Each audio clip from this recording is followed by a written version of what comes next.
Good evening and blessings to everybody out there. What's going on? It's your man, Rod Hickman, Generational Wealth Builders, where poverty ends with us. Look, happy Monday to you. It is July the 6th, a few days after the 4th of July. I hope that your 4th of July weekend was great. I hope that you got the opportunity to spend time with family. I hope you got the opportunity to take a few days off and just relax and kick back and enjoy the ride. I certainly did. I got some opportunity. Lady Hickman and I, we just chilled out. We chilled out. We burned the candle at both ends a lot. We're always on the go. And I know there's some of y'all out there that asked, like Mother Wesson and just others that follow, and like, man, how do y'all do it? How do y'all just do it? Well, guess what? We didn't do it this weekend. This weekend, we actually took some time off.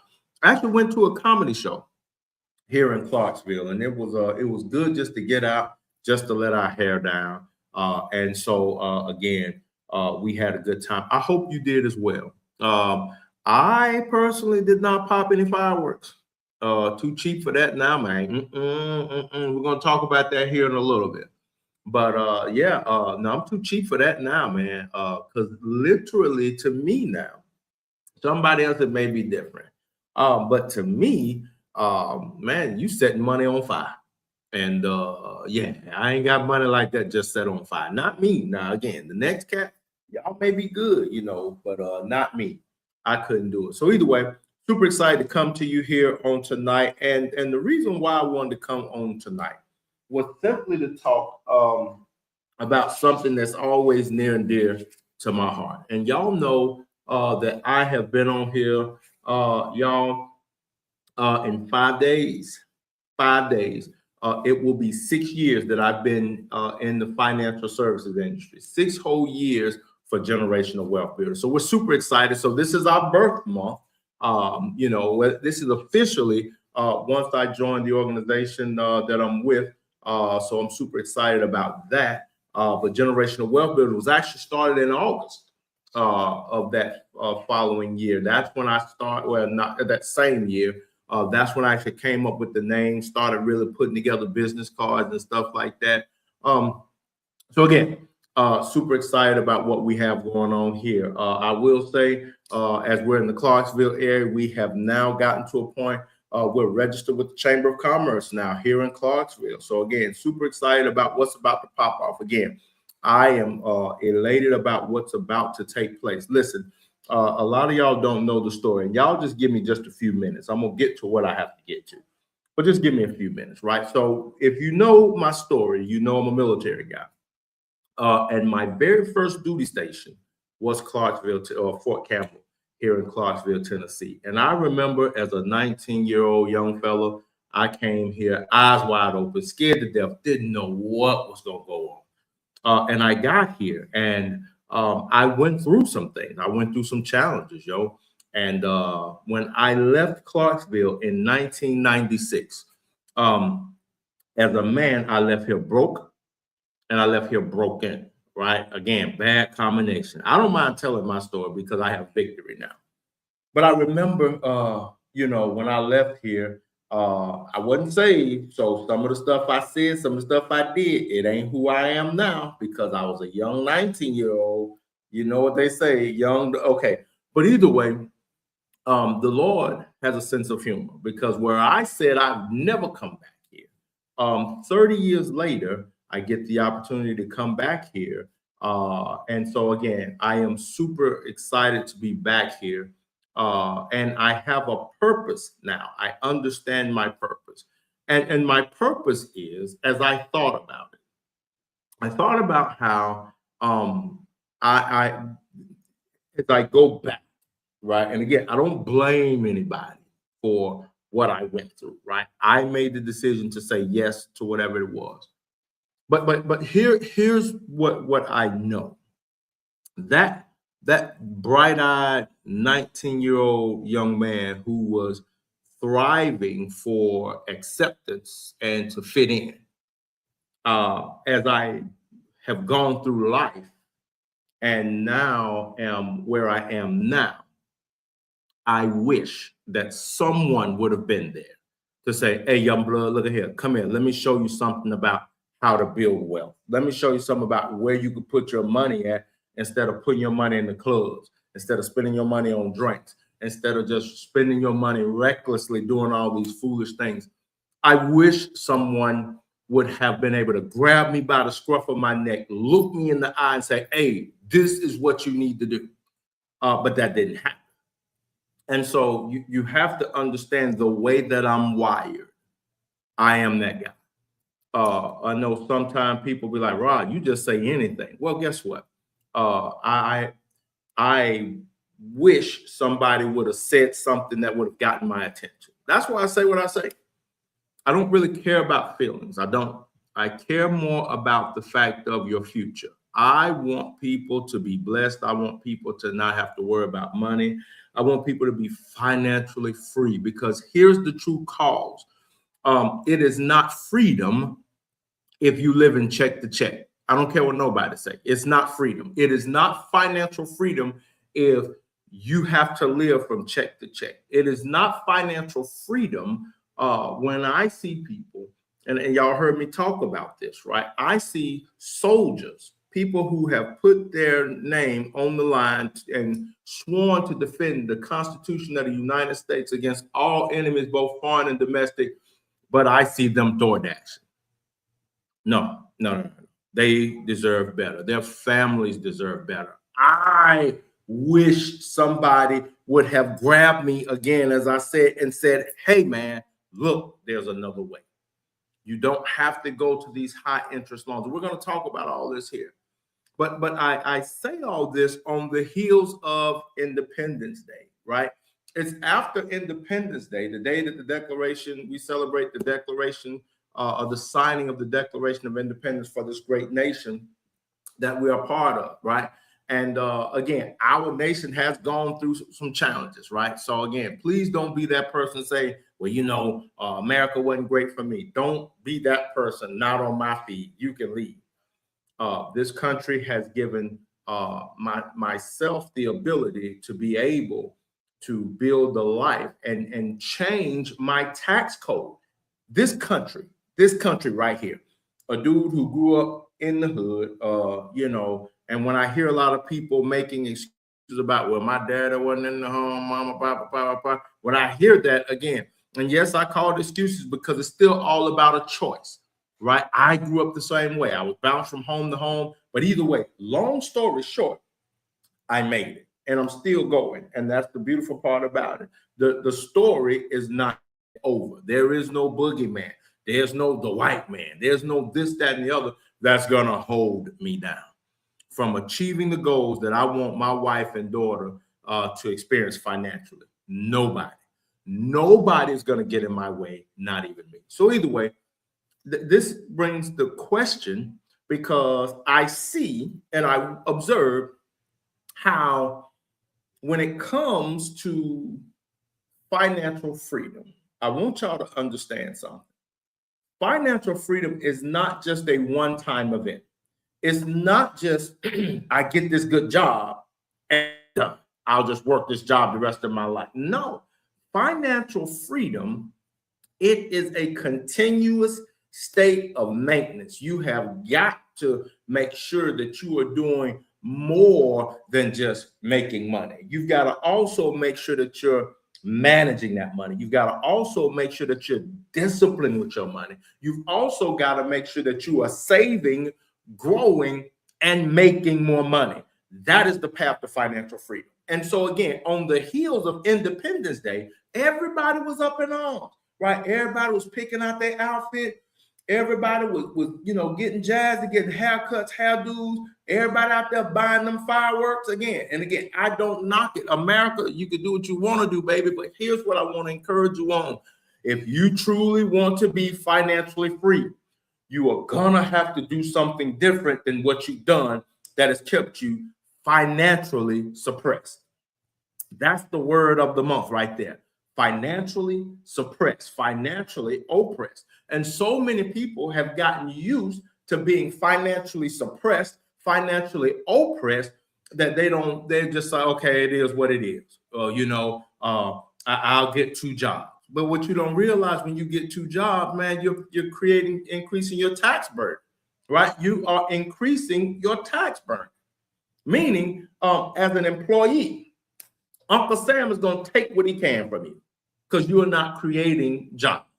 You are just there, and because you're there, Uncle will hit you upside the head because you are a consumer to Uncle Sam. So they say you have the most disposable income. Well, guess what? All you have to do to change that is become an employee. And how do you become an employee? You'll establish your business entity, right? And that's going to give you more tax breaks where you can keep more of your money. But again, like I say, what I see consistently is people are going through, what's the word I want to use? They're going through the mechanics of trying to increase their wealth, but they're not being successful simply because the path that they're following is not right. And that's what I'm here to talk about today. You know, it's one thing to want to be free, but here's the question. Do you know, one, what being free means to you, right? What does being financially free mean to you? That's where it starts. We can't talk about financial freedom and financial independence if you don't know what it looks like to you. My definition and yours will be different. And that's okay, because again, that's your family. It's your idea. I was sharing with somebody the other day, and they laughed at me a little bit. I really don't care if y'all haven't noticed by now. But I was sharing how at one point in my life, I was like, man, I don't understand how these folk be out here spending all this money on these houses. You're gonna spend $300,000-$400,000 on these houses and stuff like that. Again, man, I could just get a house in the projects, stack that money, and I'll be good. True story. On everything I love. True story. This is me. This is my thinking. Until I started being around people that had these $500,000 houses, that had these $750,000 houses. And I started going there like, ooh, this is nice. Wait a minute. Oh my Lord. Wait, what? You ain't got to walk on concrete? You can walk on top. Oh, wait a minute. You can walk on marble? Oh, what is this? I started seeing that there was a big difference in what was in the hood and what they were doing. And I started realizing that as you start looking around in those neighborhoods, school districts are a little bit better. You don't see just trash down on the street. You don't see the random mattress there on the end of the road. You don't see that kind of stuff. And that's when I started realizing, hey, wait a minute. There's a little bit more to it than this now. But you also have to understand, I was just a product of the school system. Everything that I knew was about the school and what the schools basically said. And so I'm saying all that to say, as I start putting myself in proximity around wealthy people, that's when my definition of freedom started growing. It really did. I can tell you, I don't mind being transparent. I can tell you one of the first flexes that I realized was when it came to campers. Like I went camping with a good friend of mine, Buffy Cook, Pastor Buffy Cook, and oh Lord, I can't remember their name. I don't want to get the call name. I show over guy, bro, Corky Yates. That's it. And we went glamping, and we went with their church, and we went glamping, and I just remember falling in love with those campers. I just remember that. I'm like, man, this is something else. But then when I looked at the price, I'm like, well, wait a minute, that price ain't too bad. It ain't that bad to actually get a camper. And so that being said, it's like, ooh, wait a minute. There's something to this. It was because of exposure that my definition of freedom started changing, right? It was no longer, ooh, I just want to go to Mexico. I want to do this, that. No, it started changing because it don't have to be something that's great, grand, and nostalgic. It could be something so simple as being able to say, I just want to take off and go during the week when nobody else is there, right? I want to be able to just take off and do what I want to do. period and point blank, and not have to have a reason for doing it. Like my wife and I, we've just said, hey, we want to go here.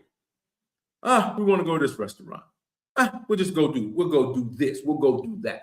This is the life that I'm living now, because this is the freedom that I wanted to have, to be able to do what it is that I want to do. Do you have that in your life? Can you say that, Rod, yeah, man, I'm kind of on deck, man. I know what I need to do in order to live the kind of life that I want my family to have.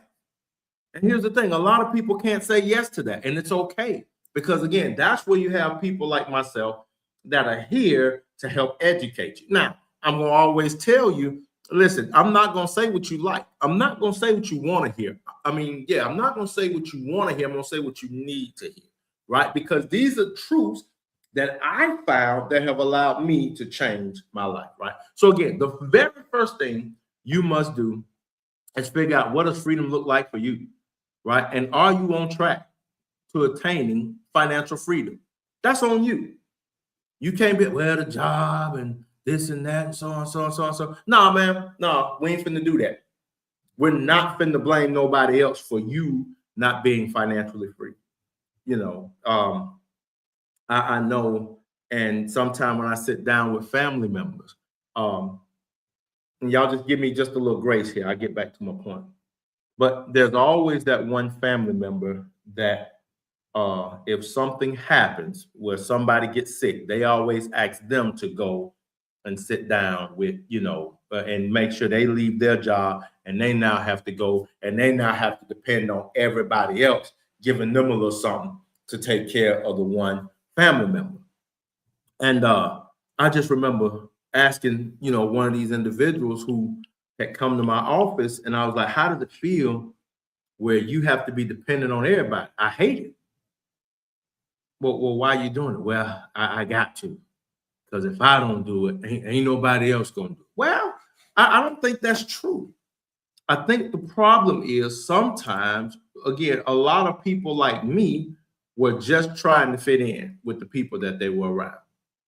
And as a result of that, they started taking big L's. And the L's that they took literally never allowed them to recover, especially when you start talking about your retirement and whether or not you are on track for retirement today.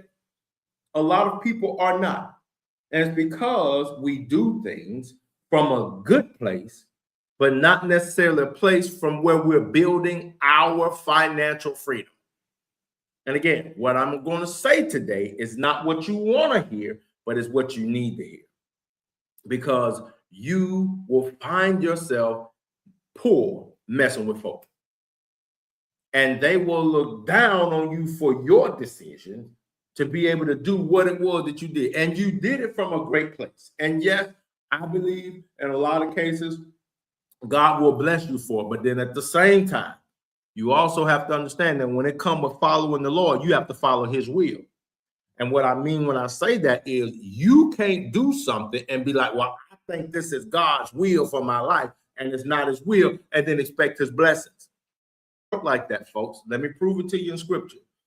There's a parable about the talents. Y'all know the talents. He gave 1 5, 1 2, and he gave one joker 1. And that one, the one that had the 5, the one that had the 2, they went out, they doubled what they gave. What the master gave them, they went out and doubled it, right? So they went out and duplicated what it was that the master had given them, right? The talents that they had, they went out and duplicated. Now, the person that had 1 went and buried his. Now, stay with me now. Still talking money. He went and buried his, and when he buried it, and the master came to collect, he said, well, master, look at here, man. I know you're a hard dude. I know you serious about that bread, so you don't just be wanting to lose your bread and stuff like that. So what I did, I took what you gave me and I buried it. I took the talent that you gave me and I buried it. The instrument that brings about wealth, the instrument that brings about money, I took it and I buried it. meaning I put it somewhere that I deem to be safe because I didn't want you to lose. That sounds logical in today's time, but we'll say stuff like that. Well, yeah, they stop working, take care of their mom, do so, or they living with their mom in the house, or their elderly or their sick person, they living with them in the house. That sounds good on the surface, but let's talk reality.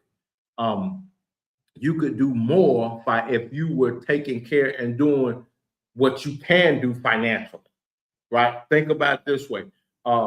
Instead of burying the gift, instead of you taking off of work, doing this, that, and the third, you could have been out and making money and been a part of funding whatever it was that the individual needed.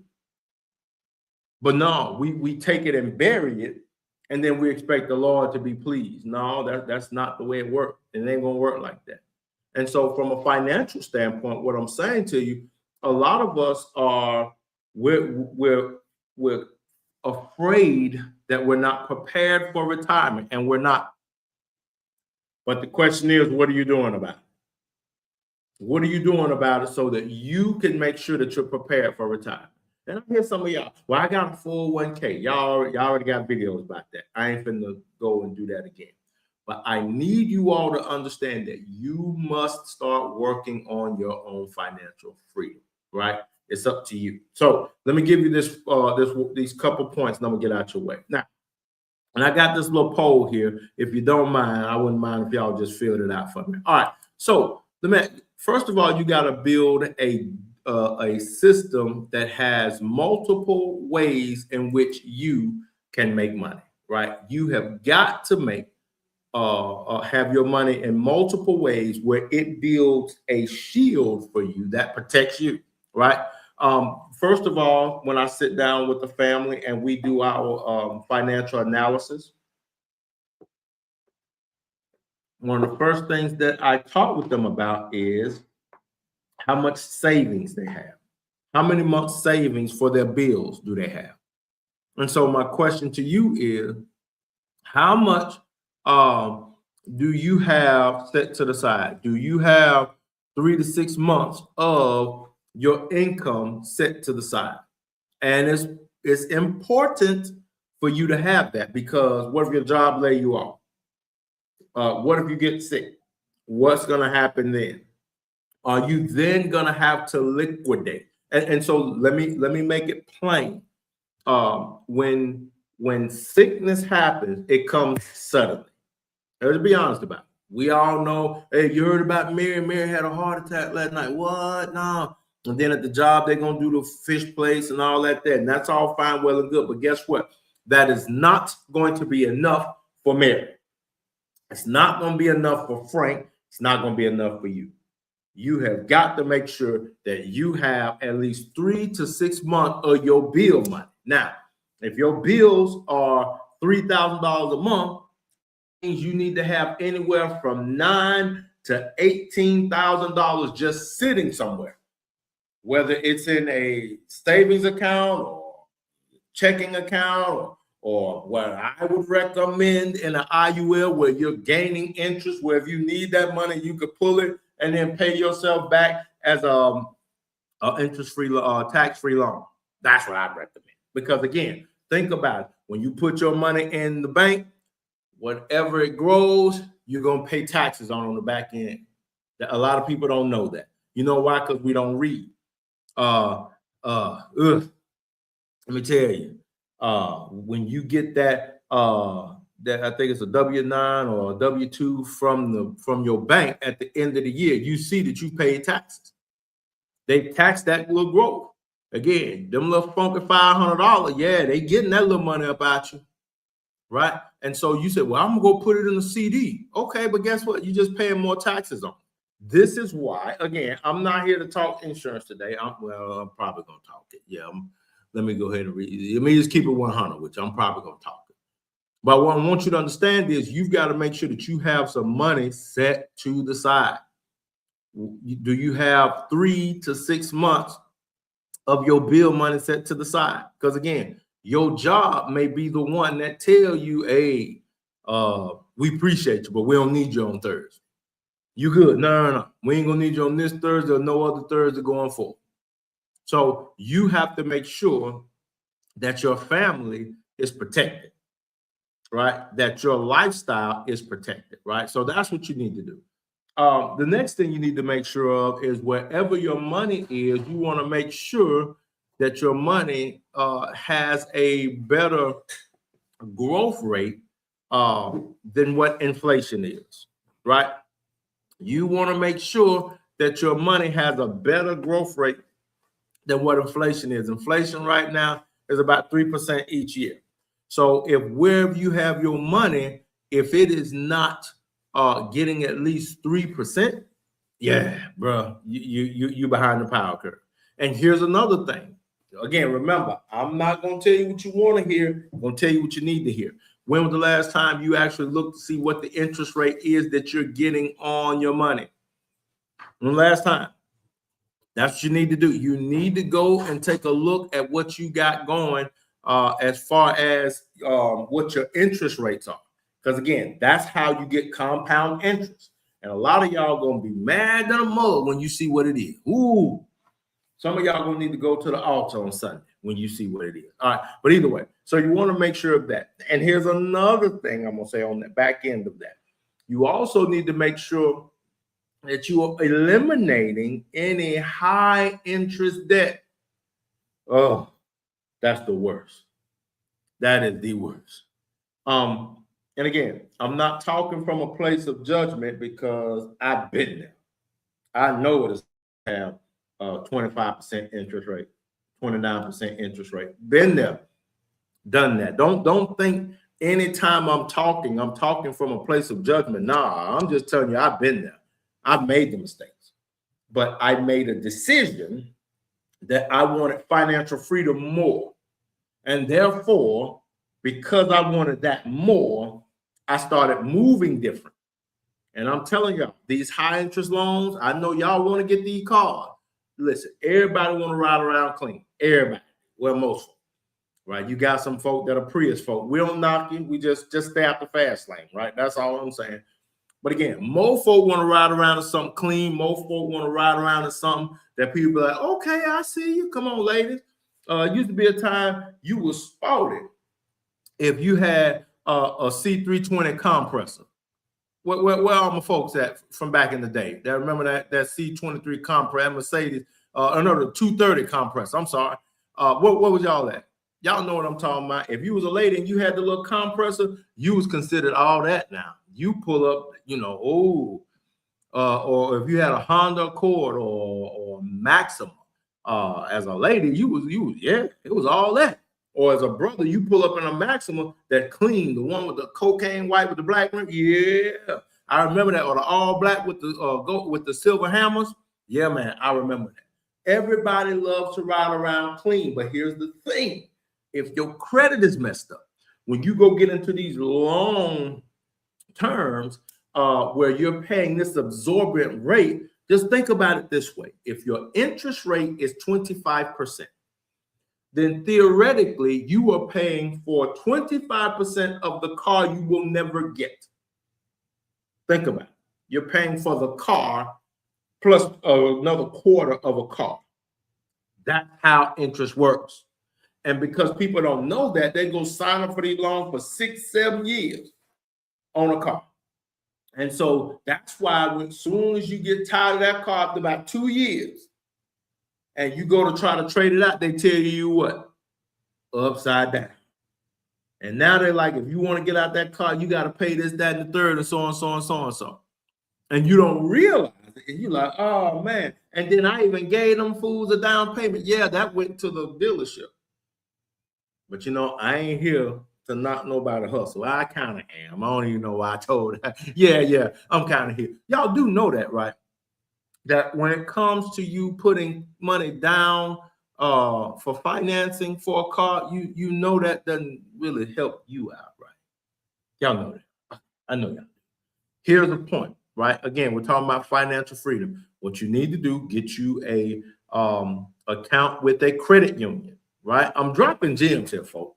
And I know I do long form. I know people don't have the patience to listen to this, but I do long form so you can go back and study what I say and see what I'm talking about is real. I could do the short form stuff too, like, hey, ha, ha, ha, ha. And then you be like, oh, okay, I'm gonna do this, but then it don't work. Then you looking at me goofy. But again, go get you an account with a credit union. Back that up. You need to know what your credit is. When the last time you pulled your credit report? See, some of y'all out here like, oh, well, I just want to get it. And so you now going through these tertiary lenders and they charging you out the front. They're hitting you upside the head. 19% interest. Hi-ya. That's 20% of a car you will never get. You're paying for it, but you'll never get it, which is goofy. So you got to look at your credit report. It may be ugly, but oh well. Go through the hurt. Go through seeing what you've done, right? Look at it. That's the only way you can triage. And then you got to start getting that fixed. And then you go from there. You get you a credit, open up an account with a credit union. And then, go try to find the car. Now, again, I'm going to keep it a buck. While you're working on your credit, you are more than likely going to have a higher interest rate. But at least if you have a high interest rate and you basically get the credit union to finance it, you don't have to put that money down. Does that make sense? So instead of you putting that $2,000 towards the car company, that $2,000, what you can do once you get the loan through the credit union, you can then now put that $2,000 towards the principal. Y'all follow where I'm coming. I'm trying to help y'all out. This is stuff that I'm doing. This is stuff I've taught my daughter to do. If y'all know, I bought her a Mercedes truck, Lord, me and my wife. Every time I talk about this, I get sick. I bought her a 2018 Mercedes GLE 550 hybrid. Wonderful, wonderful vehicle. Paid cash money for it because I wanted her to start off on the right foot. And I was like, hey, now you got this. What I want you to do, start overfunding your IUL. That's what I want you to do, baby. You know what I mean? I got the insurance. You ain't got no car note. Pay yourself. That's what I started my baby out on. Well, she ain't listen. And then not even a year later, she wrecked the car. Well, guess what? At that point in time, I could have let her just go fend for herself, but I'm a father. And so what I did was I said, okay, let's go get you this account with Navy Federal. And they gave her a not so nice interest rate. But here's what I did with it. Because she didn't have to put no money down, the money that we got when they paid out the truck, she took that and paid down on her note. Talking about towards the principal. So now, guess what? Even though it's a higher interest rate, she's paying it off that much faster. So they're not going to get 15 or 12% from her. You get what I'm saying? Because she's an inexperienced buyer, but she's now building credit because she's paying it off. Either way, I'm saying all that to say, folks, y'all got to get from under these high interest rate products. You got to get from under them. You got to get from under them. I get it. I'm telling you, I love to ride clean too. I'm right there with you. That is my thing. That is my thing. I can, man, look, I can stay in a trade. I ain't going to tell nobody no lie. I can mount, yeah, we looking for this house in Clarksville. I'm like, whatever, man. I could stay in the trade. But my whip game got to be proper now. I'm going to just tell you, look, I'm telling you the truth now. I'm telling you the truth about Rod. My whip game must be on deck. And that's my thing. So either way, you want to make sure you have a lower interest rate with that, right? The next thing I'm going to say, and I'm going to get ready to get out of your way, is you must develop a budget. You must develop a budget. And this, for a lot of people, is a cuss word. Because people tell me all the time, I'm grown. I'm going to spend my money how I want to spend my money. And you know what I say? Cheers. But what I can tell you is, and this is something nobody has proven me wrong with yet, that when it comes to money, money is like a dog. You can train it and it'll work for you. If you don't train it, you'll always have to chase it. Think about it. You can train it to work for you, but if you don't, you'll always be chasing the dollar. And that's a mindset shift where you have to get to the point where you realize that, look, I have got to get to a place where I know what each dollar that comes into my hand is doing for me, right? If you don't know what it is, then again, what are we doing here? And so there are a few things that are out there. And again, I don't necessarily subscribe to any one. I know about them. But you may say, well, how do I do that? Well, there's something called the 50-30-20, right? Where 50% of your income goes to your needs, 30% goes to your wants, and 20% of your money goes to some sort of savings or some sort of debt repayment, right? So 50-30-20. Well, here's the thing. If you like me and you're in your 50s and you realize my retirement ain't where I want it to be, yeah, we need to change those numbers up. You see where I'm coming from? And so again, this kind of backs into what I was telling you, that high interest debt, you got to get it off your back. You must get it off your back, because that is what's going to keep you hindered. That's what's going to keep you down. You got to get that high interest. I'm telling y'all now. And then let's just be honest. Some of us have got to turn down our wants a little bit. Some of us, yeah, you know, we feel like we have got to stay up with everything. But as I often tell y'all, I ain't gonna tell you what you want to hear. I'm gonna tell you what you need to hear. Most folk don't care about what you got going on in the grand scheme of things. They really don't. And I know it's really more of an internal thing with you trying to stay relevant. Well, folks, let me help you. Your legacy that you're building, trying to, stay relevant, it won't happen chasing trends, because trends change. Trends change like the weather. And if you're trying to stay up with the trends so people can say, oh, well, he was always fresh. I mean, who cares? Who defines what's fresh? I mean, think about it. If we look at the trends right now, let's look at some of these things. Man, they brought Hoochie Daddy shorts out and brothers was wearing. Are you kidding me right now? Like, bros was out here with these, literally with these hugging shouts on, talking about we outside. No, bro, go in the house. Go in the house. We got young children out here. Go in the house, bro. Shouldn't be nothing with no Hoochie Daddy shorts. But again, it's a trend where they overinflate the price for it. You're paying more for the trend. And then now the trend gone. Now you can get Hoochie Daddy shorts from Walmart.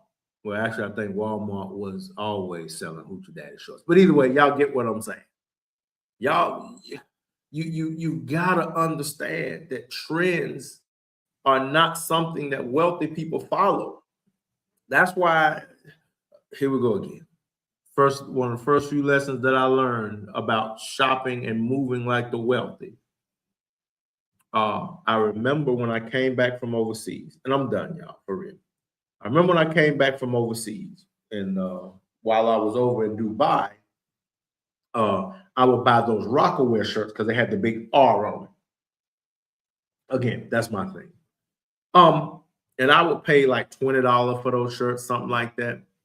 Either way, I was making money over there, so it really wasn't that much. And I remember I came back, and I went to Belts in the Savannah Mall, and I will never forget. I went in Belts, and this is in Jesus. So this would have been in 2007. And a Rockaware shirt in Belts was $110. Like the same shirt I had gotten when I was overseas, exact same shirt I got for $20 was $110. And this is back in 2007. And I'm like, God, I'm out. So next thing I know, I'm out and I'm riding around. And if you know the area, just right down the street, there's a TJ Maxx there, right? In a shopping center. TJ Maxx, I think it's a Ross out there. And so I remember riding around and I'm like, I ain't shopping in no TJ Maxx. But then I remember looking at all the cars that were out there at the TJ Maxx. And it was just about every exotic you want to name or European car. It was mostly European cars. So I happened to stumble in there and boy, what did I find out? I find that it got Ralph Lauren stuff in there that's slightly irregular. They got Calvin Klein stuff, slightly irregular. They got stuff in there, designer stuff, tremendously discounted right there in TJ Maxx. And that's when it clicked for me. The wealthy don't move the way we move. We out here trying to buy trends and buy the big head polo and paying $150, $200 a shirt. And for what? And for what? Again, these are the kind of things where it will keep you from ever attaining financial freedom. Ever. It will keep you from attaining true financial independence. You will consistently be a consumer. You will consistently be somebody that has to work to get money to pay somebody else. And I just want to know, aren't you tired of that? I know I got sick and tired of being sick and tired. Y'all can say what y'all want to say about here. I got sick and tired of being sick and tired. And as a result of that, I made a decision that my financial independence is non-negotiable. My financial freedom is upon me. And the same way our founding fathers made a decision to buck from the tyranny that came from Europe, I bucked poverty. And that's why the motto for generational wealth builders is where poverty ends with us, because all it takes to end poverty in your life, my friend, is a decision. That's it. That's it. When you make that decision, everything else will line up for you to get poverty off your back. Now, I ain't going to tell you it's going to happen overnight. I ain't going to lie to you. I ain't no liar. I ain't going to sit and be like, yeah, next week. No. It's work. It takes work. We didn't get here overnight. Like I told you, even before I started Generational Wealth Builders, we were already working on it. And we just about to celebrate 6 years. So again, it didn't happen overnight, but it happened. And now I'm in so much of a better spot. I'm so grateful to the Lord that I'm in such a much better place than I was back then. And so that's what we want to help our clients do. We want to help you, each one of you, you, be able to put yourself in a much better position. And so I put some polls out there. I hope y'all took the polls. I hope y'all like, share this video with somebody that you feel like needs to hear it, because that's why I do this. I do this so that people will know, because realistically, nobody is coming to save you. If you don't begin to move differently financially, you will be poor, because again, you're not doing what it takes to build wealth. Why work a job? Oh, I understood. And like I said earlier, you can work 2 jobs. I know people doing that, but you don't have any deductions, so you paying Uncle Sam more of your money. Lord Jesus.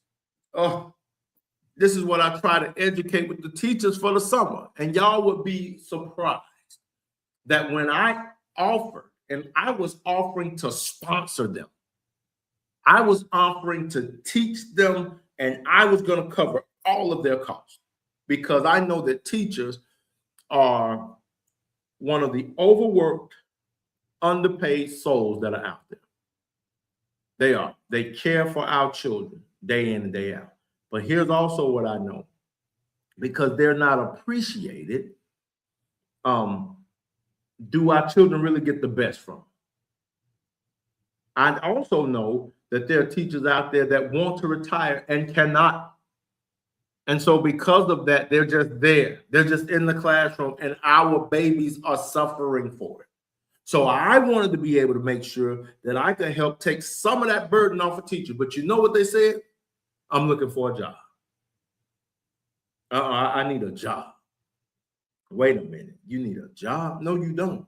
You don't even understand the implications that you're about to put on your tax structure. You don't even understand that. And again, these are our educators, but it goes back to another point I had in my poll. If they're not teaching this in school, they're not teaching this in college. This kind of stuff I'm teaching now is stuff that you have to understand and learn from the wealthy, period. Other than that, you'll keep doing what everybody else is doing. So either way, I said all that to say, I hope that you will make a choice. Again, now they're finna get ready to go back to school. And now here we go again. We're finna get in the rush to go back to school shop. And now we finna start spending money that people don't have to now make sure our kids go back to school casket sharp. And I'm only saying this because, again, I don't say what people like. I say what needs to be said. When it comes to especially young children, y'all do know they're still in their growing phase. So why on God green earth we spend $75 on a pair of shoes for a child? Somebody please help me with that. Why would you spend all this money on school clothes for a child that is going to go and play and tear them up? It makes no sense. And so now you're going to create all this debt that you're going to try to pay down by Christmas so you can go get in debt again that you're going to try to pay down with your tax money. And then you're going to do it all over again. And then you're going to say, oh, well, let me go work some DoorDash. Let me go do some Uber. Let me go do this. But guess what's happening with those people? And again, you heard it here first because people don't talk about this kind of stuff. So they like, you can't hate on nobody hustle. Not hating on your hustle. I just want you to know as Paul Harvey would say, the rest of the story. What's happening now is because Uber and them have to report out at the end of the year. So when you make that money, if they didn't take taxes out, guess what? Now when you get ready to go file your taxes, guess what you got to do? Where you think you're going to get this amount, you get this amount if you get anything. Because when they gave you that money, they didn't take no taxes out. And now because you were working that part-time job and because it didn't make the kind of money you needed it to make, now your tax burden is so much higher. It's so much higher. So now the money you were expecting, you don't get it. That's the vicious blender cycle that people are in right now. All because they're too busy to sit down with people that can tell them what they need to do and how they can change their financial trajectory. That's it.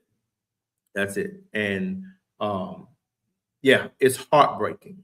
It's heartbreaking to see because it's just like when you tell somebody that the bridge is out and they keep rolling. You already know it's going to be bad. And so Generational Wealth Builders was founded because we are throwing flags on the plate.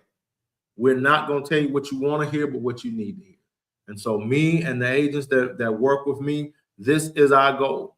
Yeah, we're going to make money. Yeah, that's one thing we're going to do. But again, our primary goal is to make sure that you and your family are set up to eradicate poverty out of your life. It can be done. And we hope you'll work with us to do it. All right, that's my time tonight. I went way over, but I felt good. It got good.